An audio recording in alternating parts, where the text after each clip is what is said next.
15 ছেপ্টেম্বৰত আমাৰ প্ৰথমটো ৰিক্ৰুটমেণ্টৰ পৰীক্ষা আৰম্ভ হ'ব। 11 লাখ প্ৰাৰ্থী। পৰীক্ষা পতা সহজ নহয়। যোৱাবাৰ প্ৰাৰ্থী কম আছিল কাৰণে চেণ্টাৰ কম আছিল। এইবাৰ চেণ্টাৰো বহুত, প্ৰত্যাহ্বানো বহুত। কালিৰ পৰা আমি প্ৰস্তুতি কৰিম যাতে পৰীক্ষা সুন্দৰ কৰি হয় আৰু পৰীক্ষা আমি যাতে সফলতাৰে পাৰ কৰিব পাৰোঁ। পৰীক্ষাত নকল কৰা বা পৰীক্ষাত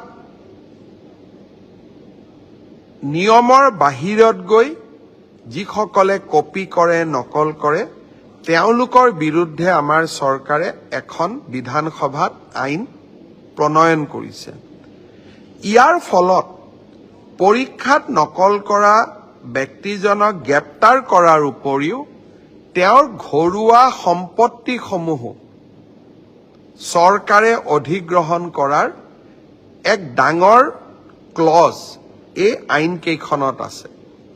2 দিনৰ ভিতৰতে আমি এই আইনখনৰ বিষয়েও বহুল প্ৰচাৰ কৰিম। মই আশা কৰিম মেধাৰ ভিত্তিত নিযুক্তি। বহুতে কয় মোৰ মেৰিট আছে কাৰণে মই চাকৰি পালোঁ। এতিয়া ফেশ্বনো এটা আছে যে আমি বিজেপিক কিয় ভোট দিব লাগে, আমিতো মেৰিট আছে কাৰণে চাকৰি পালোঁ। মই এটাই কথা ক'ম, মেৰিট আৰু মেৰিটৰ ভিত্তিত পৰীক্ষা পাতা এই পংকিলতাৰে ভৰা সমাজত ইমান সহজ নহয়।